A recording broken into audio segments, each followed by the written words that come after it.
Բարև ձեզ, Օրագիր Նյուզի եթերում օրակարգն է, իմ հյուրն այսօր դժվար սահմանադրական շարժման համահիմնադիր եւ վարչապետի տեխնացու Նինա Կարապետյանցն է։ Բարև ձեզ Տիկին Կարապետյանց, շնորհակալ եմ, որ այստեղ եք։ Ես եմ շնորհակալ, ուրախ եմ նորից այստեղ գտնվել, որտեղ մեր ամեն զրույցից հետո տենց մեմեր են ստացվում ու մեզ Սիրով, միշտ հետաքրքիր է ձեզ հետ զրուցելը, ես ընդգծեմ։ Տիկին Կարապետյանց, Կիրակի օրը Մասիսի եկեղեցում Նիկոլ Փաշինյանի մասնակցությամբ անցկացվող պատարագին ներկա քաղաքացիներից մեկը նշել էր, որ իրենից պահանջվել է ներկա գտնվել այդ պատարագին, ինքը հիվանդանոցից ուղիղ այդտեղ է եկել եւ պատարագից հետո էլ պետք է ուղիղ հիվանդանոց գնա։ Թեպետ ակնհայտ է, որ գործ ունենք հարկադրանքի հետ, որ մարդուն ստիպել են, որ նա այնտեղ ներկա գտնվի, բայց առ այս պահը քրեական գործ չի հարուցվել եւ որևէ մեկը այս մասով չի ձերբակալվել։ Վստահ ենք, եթե նույնը ընդդիմադիր ինչ որ հանրահավաքի կամ այլ միջոցառման մասով լիներ, այդ մարդիկ վաղուց արդեն ձերբակալված կլինեին, գործը հարուցված կլիներ։ Ինչով եք պայմանավորում իրավապահների գործելակերպի այս տարբերությունը եւ հանուն արդարության նշեմ, որ Դանիել Լեոնիսյանը այս դեպքով էլ է հաղորդում ներկայացրել, բայց իրավապահների գործողությունները դեռ չեն հետևել։ Մի բան ասեմ, հա, կարևոր չի ինչ առիթով է Դանիել Լեոնիսյանը ներկայացնում ինչ որ հաղորդումներ, որտեղ շատ ավելի կարևոր է հետևողական լինել եւ հետևել այդ process-ներին, այսինքն երբ որ քո բողոքը դիմումը այսպես արհամարվում է, չեղարկվում է, զրոյականացվում է, հետո դա բողոքարկել դատարանում եւ ամեն հարթակից հետևողականորեն խոսել նրա մասին, որ կա առերևույթ դեպք, երբ մարդուն պարտադրել են փաստացի գալ բոլոր, այսպես ասենք, հիմնավոր կասկած կա, որ մարդուն պարտադրել են, այլապես դժվար է պատկերացնել, որ նոր վիրահատված մարդը իր կյանքի միակ երազանքն է գալ ցրտին կանգնել, ակնհայտ վատառողջ տեսք ուներ մարդը եւ իր խոսքի մեջ երևում էր, որ այդ մարդը ուղղակի իր, ոնց ասեմ, դա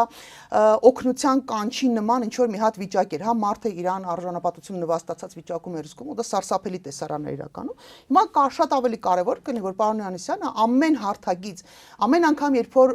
ժողովրդավարության եւ իրավունքների իրանքների վերաբերյալ ֆորումներ կազմակերպեն, պարոն Հովհաննիսյանը գնա ու ասի, ահա, խնդրեմ, այ գլխավոր դատախազը, այս գործը ուղարկել ենք,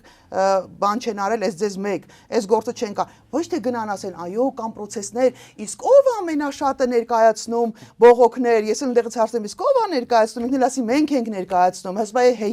ետքը, բա շարունակությունը, եւ ասում է, իտոգը այնա, որ ձևական կողմով, այո, իհարկե կարելի է ասել, թե խոսել ինչ որ բանի մասին անգամ թուղթ գրել ու մրել, բայց շատ ավելի կարևորը քո հետևողական գործողությունները, դրա մասին անդադ բարձրաձայնելը, որտեղ մեր հասարակությունը պիտի իմանա, որ կա ընտրովի արդարադատություն։ Նորից ես օրինակ չեմ մոլի երկրպագուն չեմ օրինակ ոնց էր Ավետիք Չալաբյանի, բայց շատ ներողություն էլի ավելի Չալաբյան մոտապես տենց մի բանի համար հավաքեցին տարան։ Հոգևորական կա այսօր անազատության մեջ գտնվող 4 սրբազանում ենք կալանքի տակ։ Կոնկրետ ընտրություններին երթերին մասնակցելու հետ կապված, եթե չեմ, հա, ես ներողություն եմ խնդրում, բոլոր անունները լավ չեմ հիշում, բայց կոնկրետ գիտենք, որ հոգևորական կա անազատության մեջ գտնվող, իբր որ պարտադրել է գնալ ու մասնակցել, այն էլ պարզ չի, պարտադրել է, թե չէ, այնտեղ ասում են, այդքան էլ հասկանալի չի։ Այստեղ կոնկրետ մարդը պետական ծառայող է, այսինքն թե բան են արել ադմինիստրատիվ ռեսուրսի չարաշահման ակնհայտ դեպք կա, չէ, բայց այս մարդը միակ զոհը չի, ես հիմա կբերեմ եւս մեկ օրինակ, ու այդ մարդու գործով էլ ոնց հասկանում եմ քրեական գործ կա հարուցված, մեկը եկեղեցի Բաքում, էլի բնականաբար Նիկոլ Փաշինյանի այսպես կազմակերպած ոչ թե կրոնական արարողության, այլ քաղաքական, կուսակցական այդ արարողության, որոնց մասնակցում են նաև ինչ որ կրոնական շոյերով հակած մարդիկ, այնտեղ մի հատ մարդ կար, որ ասեց, բա ինչ պիտի անենք, բա կաթողիկոսի բառերն են փոխանցում իմ խոսքեր չի։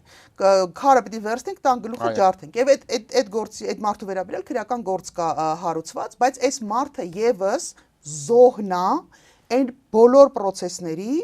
Իրանա մեղադրանք առաջադրել ուզում եմ, որ ճիշտ հասկացվի։ Կոնկրետ այդ բան ասողի, այդ խոսք ասողի, բռնության կոչի կապսեմ, քրեական գործ է այդ մարդու վերաբերյալ հարցը, մեղադրալի կարգավիճակમાં, բայց այդ մարդը փաստացի տուժող է, ինչու, որովհետև երբ դու անընդհատ գեներացնում ես ատելության խոսք, երբ դու անընդհատ կոչեր ես անում գնալ տարբեր եկեղեցիներ քո կողմնակիցներին անհամաձայնություն հանձնել եւ թույլ չտալ, որ հնչի օրինակ կաթողիկոսի անունը եւ աշխատակիցներին ուղարկում ես, որ գնան բարեխոսեն, այսինքն ես խնդրեն, հա, շատ խնդրող են, մեր հացը միշտ խնդրող տենց բան ա եղել, էլի հասկացողը բռնող ա եղել։ Այս մարդիկ դառնում են զոհ, այսինքն այս վատառողջ մարդը, այդ քարով գլուխ տալ ջարդելու կողմնակից մարդը, այս մարդիկ իրանք զոհեր են, սա հետևանքն է, սա արդյունքն է, սա պրոդուկտն է այն ամեն ինչի, ինչը իրականացնում է Նիկոլ Փաշինյանը անձամբ եւ իր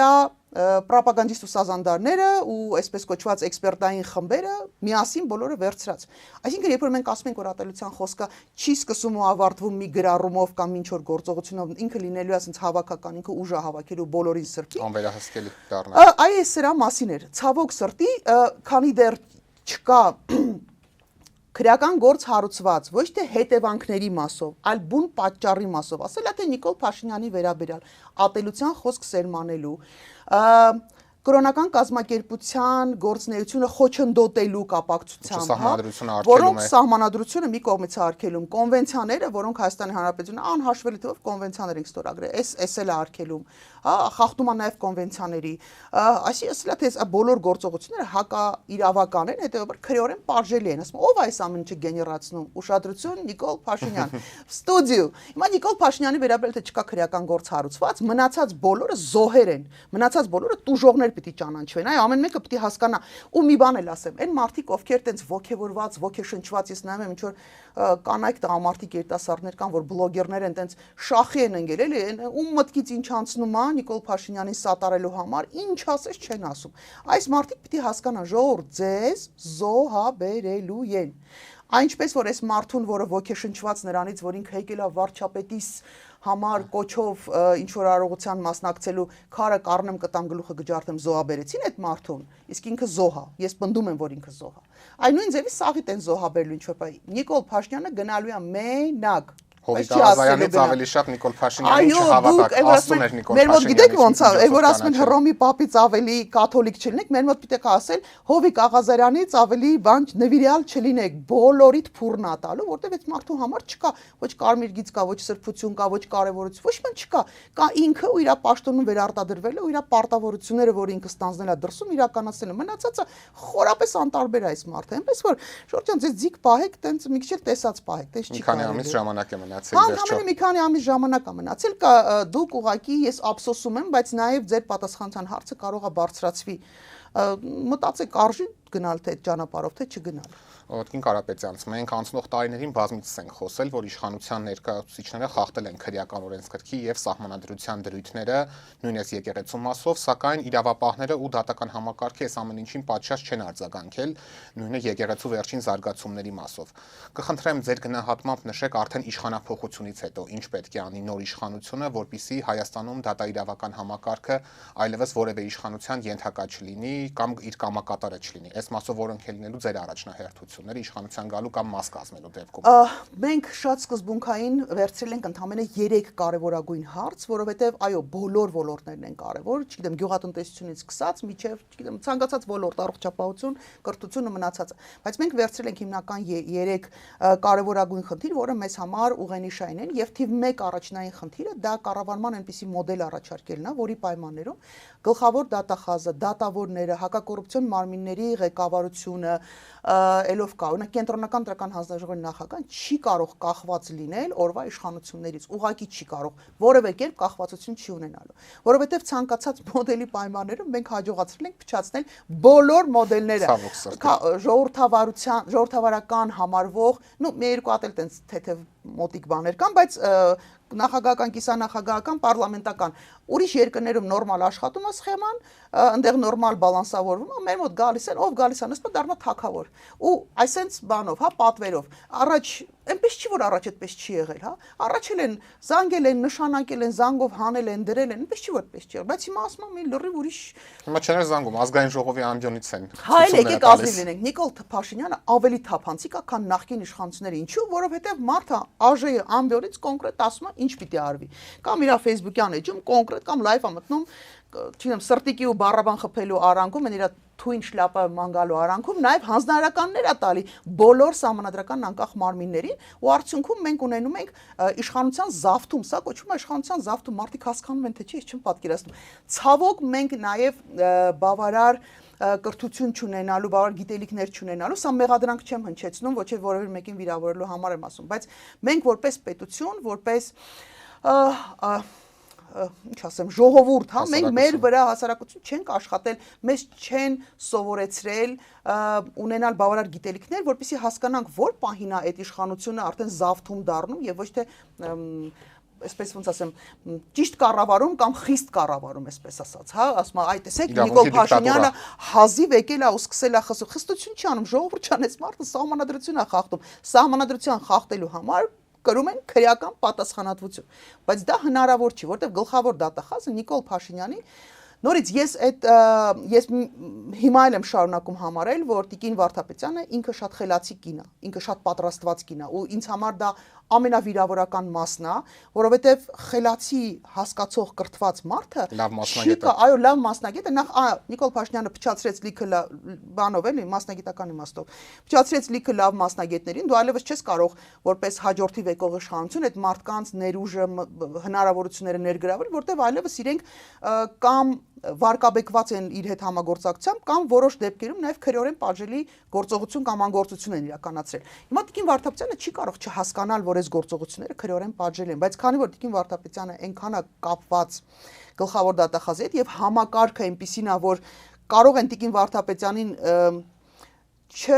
համախոհություն չհայտնելու պարագայում ուղակի գործից հանեն, ենթադրում եմ այս մարդը խնդիր ունի, մի SMS, կարելի է եւ SMS-ով, ինչի՞ չէ։ Եթե ԲԴԽ-ի նախագահին այս սենց հանգիստ կարելի է հանել բանով, ԲԴԽ-ն դա ուղակի ասpa 3 հատ տար չի, Ժողովուրդ ջան, դա դատարանների, դա դատավորների դատարանն է, դա ամենաբարձր կատեգորիայի անկախություն ունեցող մարմինը պիտի լիներ եւ պատասխանատվություն իր անկախության մակարդակը պիտի լիներ բացառիկ, երևի թե ամենաբարձր մակարդակը պիտի լիներ իրանցը։ Լավ, իսկ ինչ ճանապարհով պիտի այդ անկախությունը երաշխավորենք իշխանապողությունից հետո։ Նույն տրամաբանությամբ մենք որոշել ենք, որ այս պաշտոնյաներին նշանակելու են ոչ թե օրվա իշխանությունը, այլ հատուկ մի մարմին, որը կոչվելու է պետխորհուրդ, որը ունենալու է անկուսակցական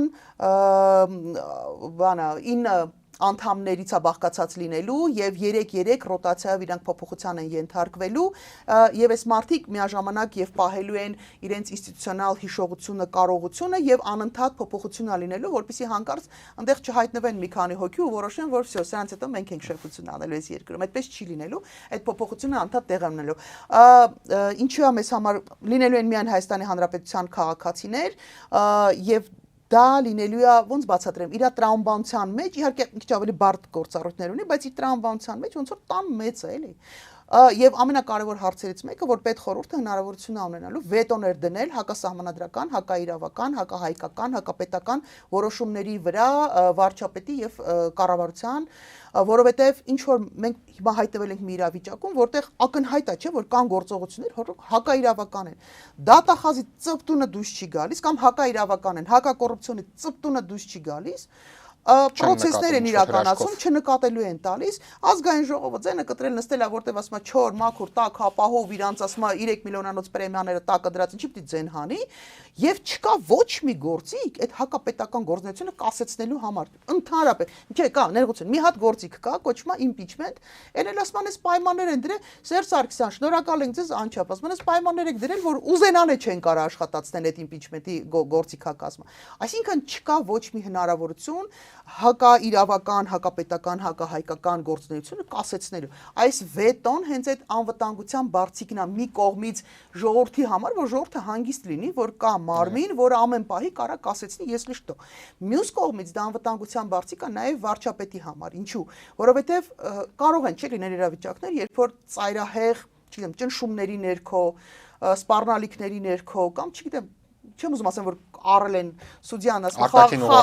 խաղը ծախված է, սուդյան առած է, չեմ ուզում տենց բանել, բայց ճնշումների ներքո մարդը ստիպված լինի, երկրի ղեկավարը միանձնյան ստիպված լինի ինչ-որ բան ստորագրել, եւ մենք բոլորս ընկնում ենք երկու ոտով բիզ բանի մեջ։ Հիմա այս process-ը կասեցնելու համար պիտի լինի process, որը կկարողանա վետո դնի, եւ վարչապետը անգամ եթե ինչ-որ փաստաթուղթ ստորագրեց, բոլոր այդ թվում նաեւ պարտադրողները պիտի իմանան հասկացանք, ես մեկին համոզեցիք, բայց 9 հոգուն ինչ եք անելու։ Այսինքն սա շատ հետաքրքիր մեխանիզմ է բալանսի բերելու, նախ իշխանության լծակները բաժանելու, որ չգա մեկը ու թակավորյանը զգա։ Չասի կառավարությունը ես եմ։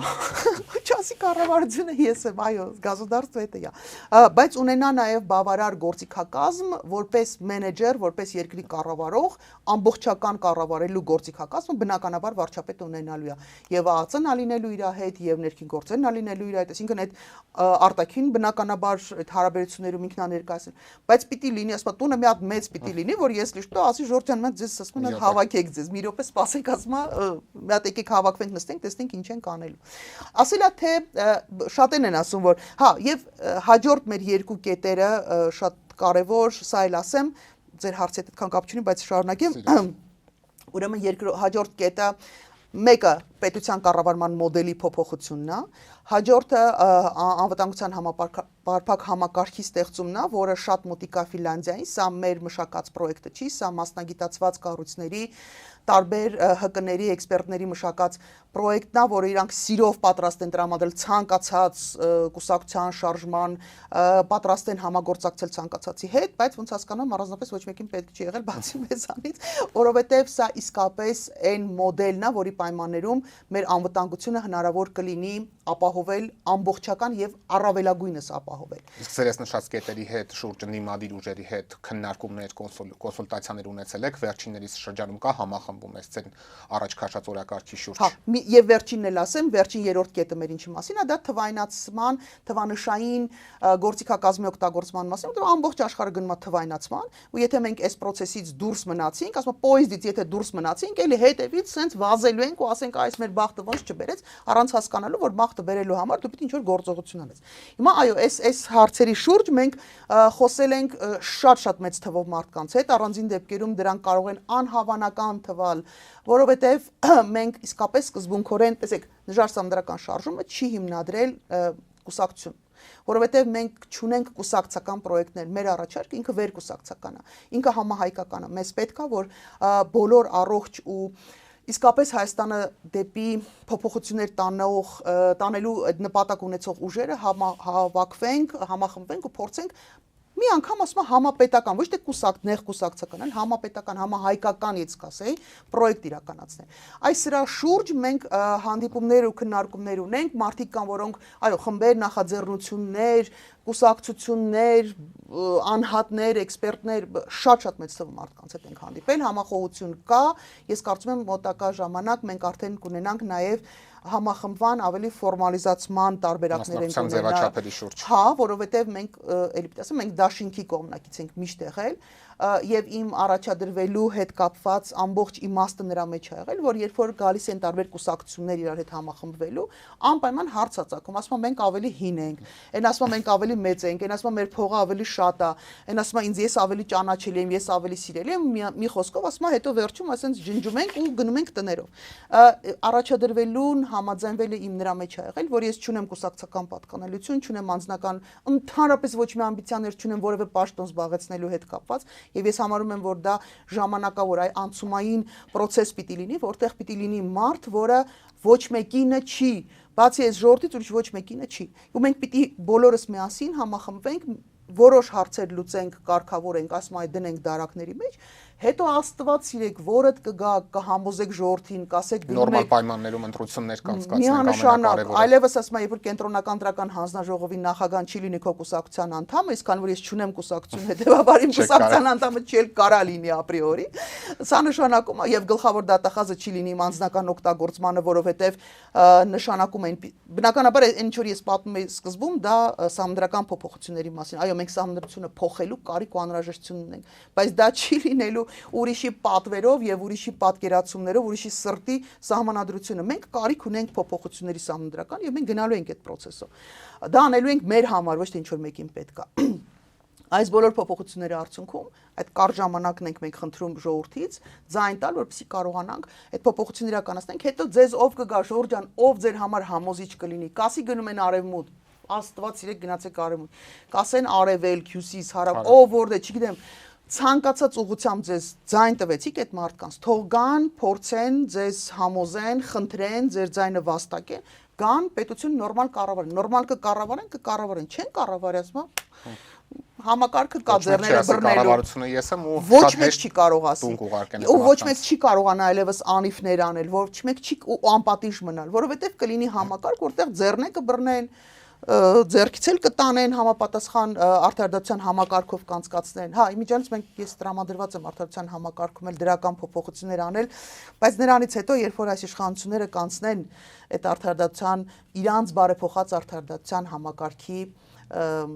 կվայելեն դրա պերճանքն ու թշվառությունը, այո, կվայելեն, հետո մենք սկսենք արագ-արագ փոխել այդ process-ները։ Եվ քանի որ դատական համակարգից խոսեցինք, նոր տարվա նախաշեմին Սամվել Կարապետյանի խափանման միջոցը փոխվեց, վերջինս արդեն տնային կալանքի տակ է, ինչը տոնական եռուզեռի մեջ կարծես բավարար ուշադրության չարժանացավ։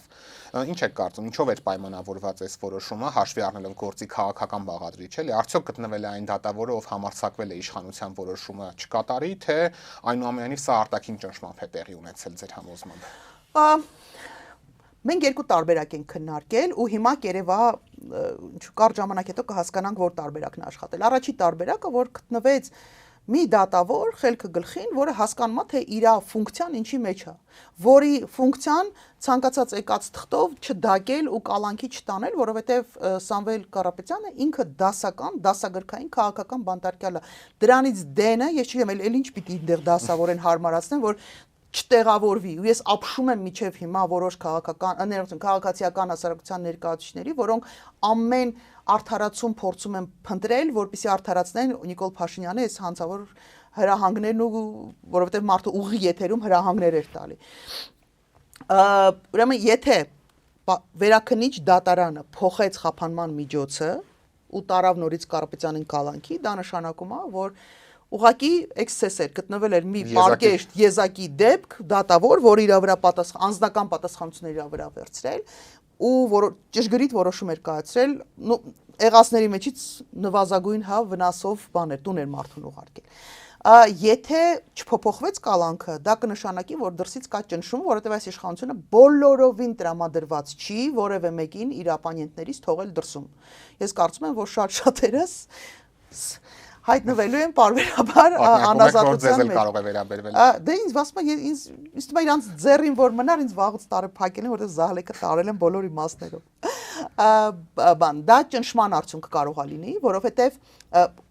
ասեմ, կարող է չեմ բացառում նաև ռուսական պայմանավորվածություններ, որտեղ վարչապետը վերադարձավ Ռուսաստանի Դաշնությունից տարվա վերջին,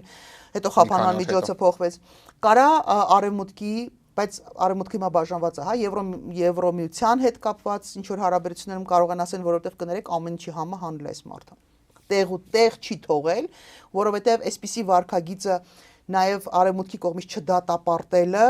չքննադատելը ու մատնացույց չանելը ուղղակի վարկաբեկում է արևմուտքը, ժողովրդավարությունը, իրանց այդ բոլոր սկզբունքները, որոնք այստեղ երկար տարիներ տարածում են, բայց պարզվում է, որ էլի տենց ըստ նպատակարարության է, էլի։ Իսկ Սամվել Կարապետյանի մասով որ տեսակետին եք առավել հակված, դատավորն է գտնվել, թե ճնշումն է եղել, Այ ժամանակը ցույց կտա։ Եվ երրորդ տարբերակն էլ միջազգայինորեն ասեմ, ինձ համար անսպասելի էր, ասեցին, որ նաև Միացյալ Նահանգների հետ կապված այնտեղից էլ կարող է որոշակի ճնշում լինի, ինձ համար անսպասելի էր, ես այդ տարբերակը չեմ քննարկի, ինձ համար ավելի շատ տենց մի քիչ հավաքական, թեև հավաքական արևմուտք այլևս չունենք, բայց հավաքական արևմուտքի ճնշումների արդյունք կարող է լինել։ Այն մի քիչ էլ կսպասենք, հեսա դատախազությունը արդեն տենց բուրըն ջանասիրությամբ գնացել է վերաքննիչ բողոքի, Երանայ տենց բուրըն ջանասիրությամբ անիվի գործ օրինակ քննեին, կամ մարտի 1-ը տենց բուրըն ջանասիրությամբ ոչ թե տանեին փակելու այդ գործը, այլ քննեին, վերջացնեին, բացեին։ Նախորդ իշխանության օրոք անգամ չէր եղել, նշել եք հասկանում եք, այո, ես ամեն անգամ ասել եմ, որ անգամ Սերժ Սարգսյանը իր թագավորության օրոք այդ գործերը չեն փակվել։ Իսկ հիմա Նիկոլ Փաշինյանն ուղղակի տենց Նիկոլ Փաշինյանի թագավորության օրոք այդ գործերը կարողացան ծածկել, ծածկադմփոց անել, արդարացում նվիրել տարբեր մասնակիցների ու հիմա այդ գործի վերադարձը այլևս հնարավոր չի, որովհետև օրենքն է այդպեսին, մի մարդ, մի արածի կամ մի չարածի համար մի անգամ կարա դատվի եւ մտածել, որ այ կգա իշխանություն, որը կփոխվի, որը կգա այս ինչ գործերը կբացի, դա հնարավոր չի, Ժորժ ջան, դուք հասկանում եք, ասում եմ, ինչ արեցին։ Ոդվածը արդեն հակասահմանադրական է ճանաչվել ու յետեղ չի չեն թողել։ Վերջացած ասում, մարդիկ էլ արդարացվել են։ Նույն անհանգստությունը իմ մոտ հոկտեմբերի 27-ի գործով էր, երբ հայտարարեց Նիկոլ Փաշինյանը, որ այ բացում ենք այդ գործը ընթաց կտալիս է, ես սարսափի մեջ եմ, որտեղ հասկացա, որ մենք ունենք մի քանի առանցքային գործեր, որոնք մեզ համար շրջադարձային են եղել, ճակատագրական են, ուղղում մենք պիտի այդ հարցերին պատասխան տանք մեր հասարակությանը, ուրիշի մասին չի խոսքը, կապ չունի ուրիշների ինչ են մտածում։ Մենք մեզ որպես ժողովուրդ, որպես ազգ, որպես պետություն, որպես հասարակություն, մենք մեզ պիտի պատասխան տանք, հա, այս նորմալ է, թե նորմալ չէ։ Այս արածի համար ճակատագրական այս process-ների համար մարտի 1-ն է, հոկտեմբերի 27-ն է։ Մենք պիտի դրա պատասխանը որպես ժողով տանք, թե չտանք, իրավական գնահատական դրան պիտի տրվեր, թե չտրվեր, բայց ոնց հասկացաք մարտի 1-ը ոնց էր ասում, բիզիմդիր, հիմա մնացել է բանը, հոկտեմբերի 27-ը։ Ես հույս ունենամ, այս 6 ամսվա մեջ էդ էլ տենց նույն ճակատագրին չի արժանանա, որտեղ դա կարևոր գործ է։ Ոտքին Կարապետյանց, քանի որ մենք արտաքին ուղղորդումների մասին խոսեցինք, ինչ եք կարծում ներկայիս դրությամբ Ռուսաստանը աջակցում է Նիկոլ Փաշինյանի իշխանության պահպանմանը, թե ընդհակառակը, ենթադրում եմ հասկանում եք այս հարցը ինչի եմ տալիս, այս մասով Հայաստանում իրարամերժ գնահատականների պակաս մենք չունենք, այս պահին նույն Սալավյովի վերջին ասացի համատեքստում եմ սա հարցնում։ Իսկ թվում է Սալավյովի ասացի միակ շահառուն Հայաստանում դա Նիկոլ Փաշինյանն էր, որովհետև ինքը Նիկոլ Փաշինյանին մի հատ դրոշակ տվեց, որ այսպես կոչված արևմտամետները, որտեղ իրանք արևմտամետության հետ կամ ժողովրդավարության հետ կամ այդ արժեքների հետ այնքան կապ ունեն, ինչքան ես ռուսական բալետի հետ կարամ կապ ունենամ, էլի։ Ուրիշ ոչ մի շահառու չունի, անգամ եթե Հայաստանում կան գործող իրականում պրոռուսական ուժեր, Սալովյովի խոսքը ուղղակի սենց իրանց ոտի տակից էս քաշեց ու շպրտեց տապալեց գետնին, էլի։ Ոչ մի դրական բան ինքը ռուսամետների համար այստեղ չստեղծեց։ Միակ շահառուն դա Նիկոլ Փաշինյանն է, ուրիշ մարդ չի շահել։ Ճիշտ է, ասма գալատ են արել Հայաստանի վրա հարձակման բոլոր կապ չունի ում մասին է խոսքը, այդպիսի հարձակումներ անողները, իրանք պիտի պատկերը հասկանան, որ ի վերջո ասում են լավ,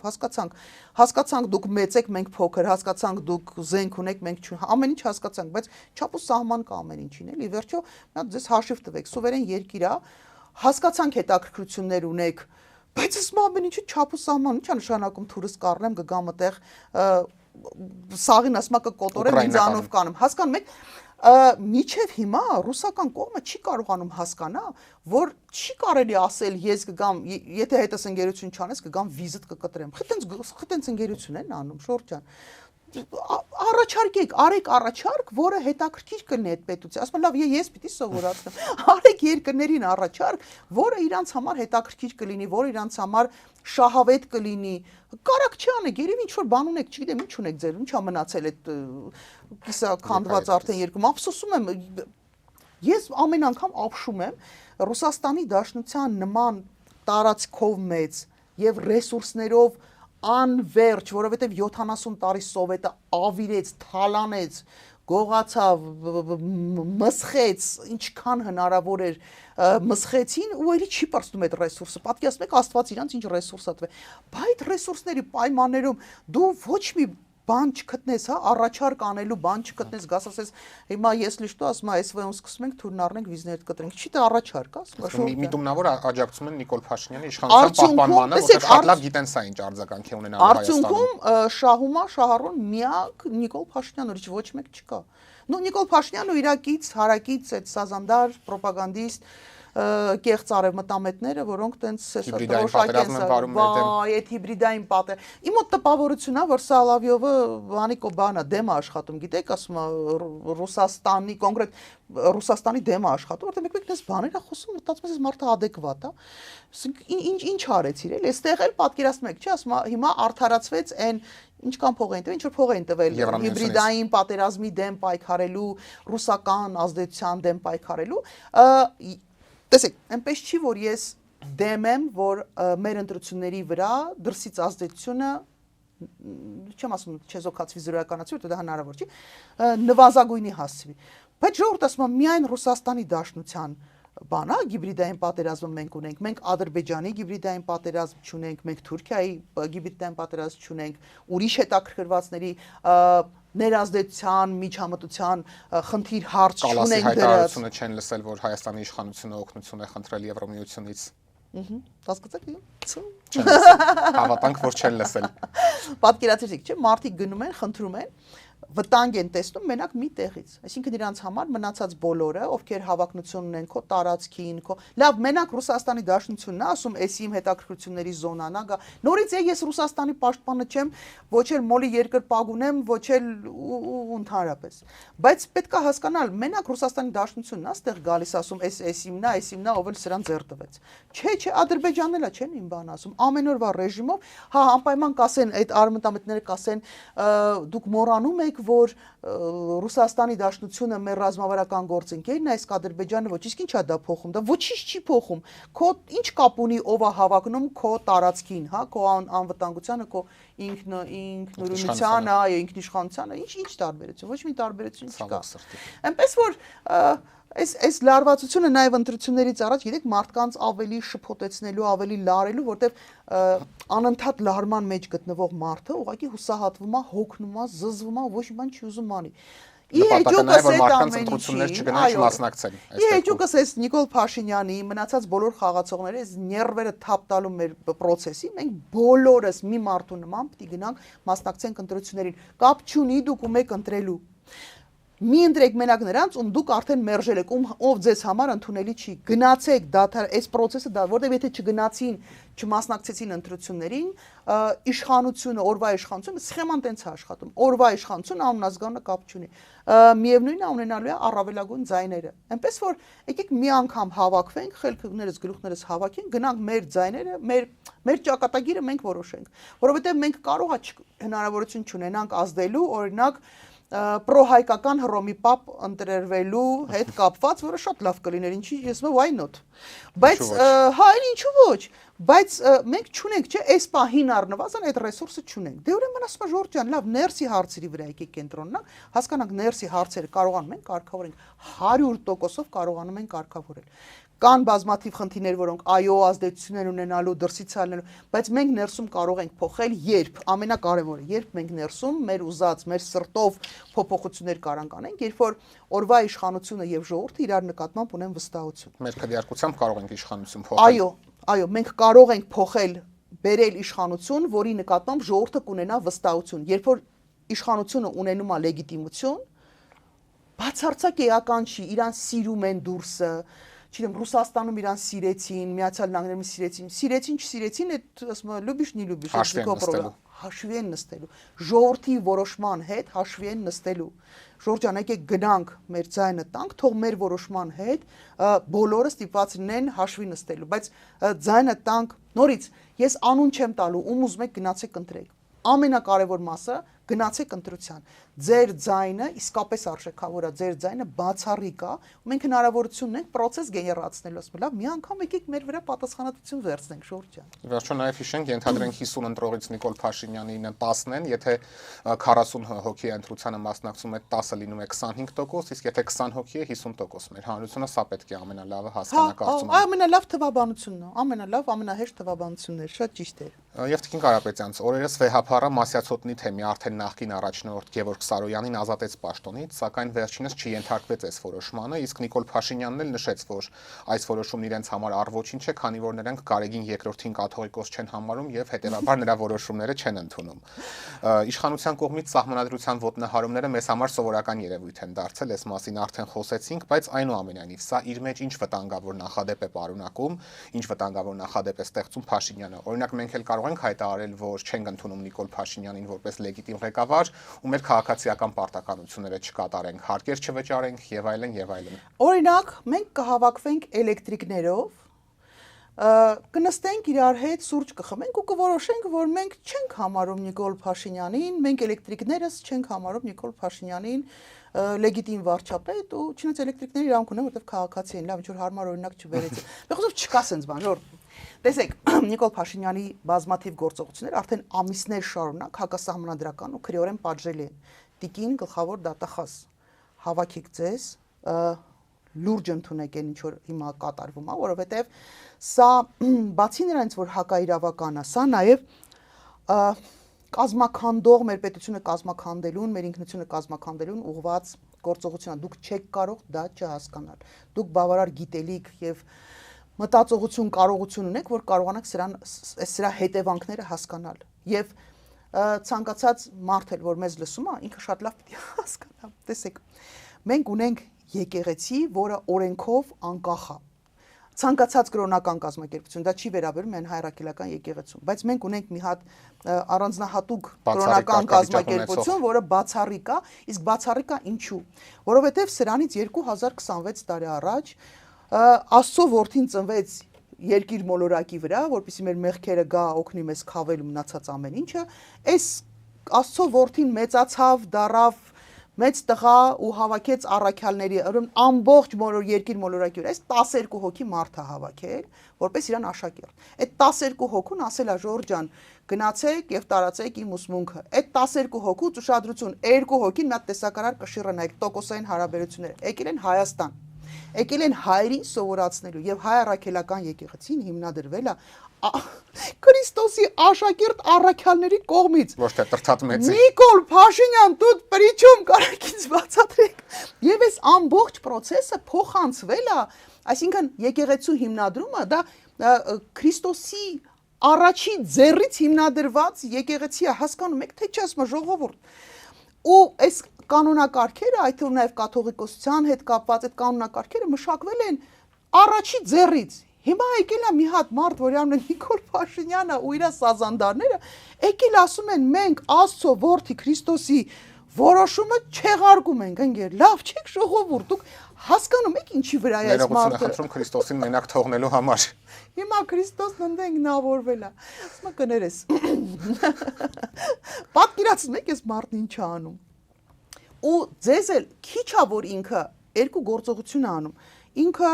հակասահմանադրական, այսինքն մեր մարդկային, այսպես օրենքներին հակառակ է գնում, մեր սահմանած օրենքներին հակառակ է գնում։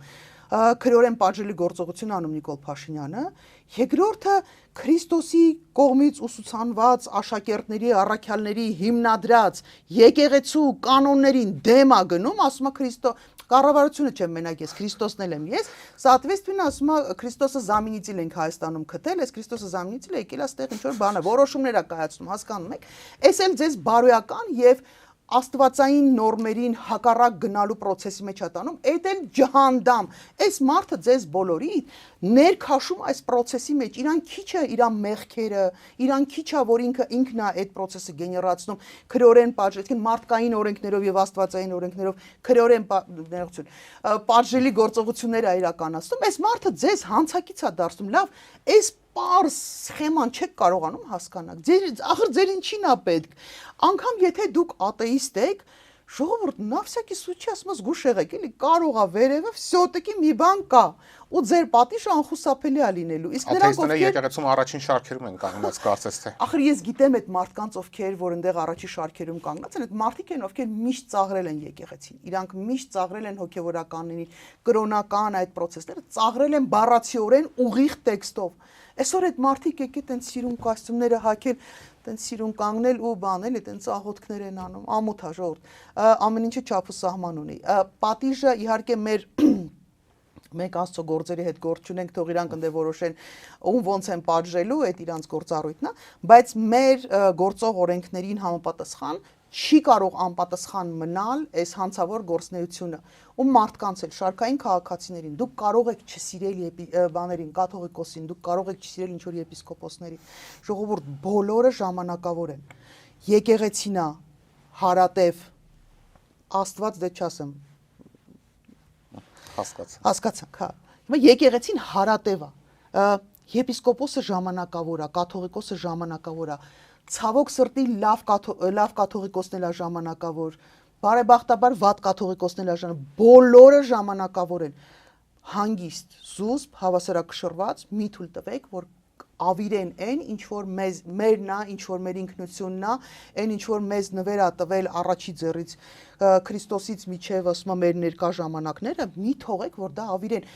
Մի բան էլ ասեմ, ասում այս սողությամբ ենքան բան կա ասելու։ Տեսեք, մենք ապրում ենք մի ջավայրում, որ բոլորը չի որ ունեն երջանկություն այսպիսի անցյալ ունենալու, որտեվ շատ ժողովուրդներ ամենայն հարգանքով բոլոր ժողովուրդներին ես բոլորն եմ սիրում։ Բայց դուք այնքան ճանապարհ ունեք անցած, այնքան հարուստ անցյալ ունեք, որ սաղ աշխարհին բաժանեք, էլի չի բրծնելու, հասկանում եք, ու նրանք ովքեր որ չունեն այդ պատմությունը, չունեն այդ անցյալը, իրանք ձերն են ուզում զավթեն, ձերն են ուզում վերցնեն։ Բա դու ունենաս ու չպահես, ասենք ինչ ես մտածում էլի։ Քո սեփական ձեռներով քանդես։ Քո սեփական ձեռով գաս, բան, ասում եկել ենք, ասում մեր լոմիկը, ձեր դոմիկը քանդենք։ Հասկանում եք, եկել եք ձեր սեփական եկեղեցին քանդում եք, անունը ինչ եք դնում, ժողովուրդ ջան։ Ուրիշները գալիս են ձեր եկեղեցու վրա, իրանց նշաններն են դնում, ասում են մեր այս ալբանական է, նու ուրիշ ժողովուրդներ չասեմ, լավ, հարևանելի ժողովուրդներ կան, որ մեր ընդգծված, որտեվ հայկական արխիտեկտուրան ինքը եկեղեցական արխիտեկտուրան շատ յուրահատուկ է, որտեղ միանգամից աչքի անգնում ու տարբերվում է։ Գալիս են մեր եկեղեցու վրա կանգնում են հարևաններն են գալիս ասում այս մերն է, այն մեկը գալիս ասում այս մերն է, մեր գրողներին, մեր չգիտեմ մշակութային արժեքները գալիս են սաղ ասում են մերն է, դուք ձեր ասում եք մերը, չի, լավ չեք ժողովուրդ, մի հատ խելքներ գլուխներ թավակեք։ Մի խոսքով մենք իսկապես կարիք ունենք շատ լուրջ փոփոխությունների։ Մի անգամ մենք պիտի գանք ու տեր կանգնենք այն ամեն ինչին, ինչը մերն է։ Սա մեծամտություն չի, սա ազգայնականություն չի, սա ծայրահեղականություն չի, սա, չգիտեմ, սա դրա մասին չի, բայց երբ որ դու քո ունեցածը սենց ցիրուցան ես անում ու կորցնում ես, քո կապերը, քո արմատները կորցնում ես, դու դառնում ես ոչ մի բան, հասկանում եք, այ մեզանից ուզում են սարքել մի սուրու ոչ մի բան։ Եթե մարդիկ կան, որ համաձայն են, ժողովուրդ ջան, գնացեք այդ համաձայնությամբ ձեր հետ ապրեք, առանձին ձեր համար ապրեք։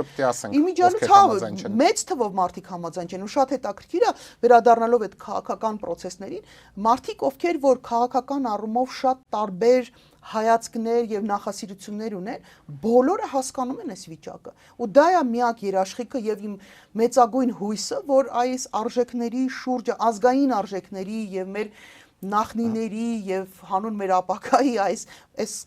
կամուրջը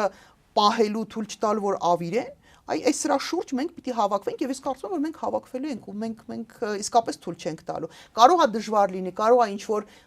ճակատամարտերում մենք պարտվենք, ոչ մի ամոթալի բան չկա, որովհետև մեր հակառակորդը միայն մի քաղաքական ուժ չի իր adekvatությունը կորցրած ղեկավարով։ Այդ մարդկանց թիկունքում շատ ավելի հզոր ուժեր են կանգնած։ Հայաստանի չլինելու հետ կապված հզորագույն, գիտակցված, կազմակերպված, համակարգված ուժեր են կանգնած։ Ամոթ չի ճակատամարտ պարտվելը։ Ամոթ է, երբ որ դու հետևողական չես լինում, երբ որ դու հանձնվում ես, երբ որ դու քո մեջ ուժ չես գտնում, ինչ ասեմ, այն նախնիների, մեր նահատակների, զոհերի այդ պատասխանատվությունը չես վերցնում մի կողմից, մյուս կողմից քո զավակների, քո ժառանգներին այդ նույնը լավ գոնե նույն եղածը փոխանցելու պատասխանատվությունը չես զգում։ Իսկ այդպիսի մարդիկ շատ կան, շատ կան, եւ անհատներ, եւ նախաձեռնող խմբեր, եւ կուսակցություններ, եւ թիմեր, այնպես որ ասում եմ լավատես լինենք։ Միանշանակ շատ լավ է լինելու։ Շնորհակալ եմ Տիկին Կարապետյանց։ Օրակարգն այսօր այսպիսին էր, այն ամփոփեցինք նժար սահմանադրական շարժման համահիմնադիր եւ վարչապետի տեխնացու Նինա Կարապետյանցի հետ։ Կհանդիպենք։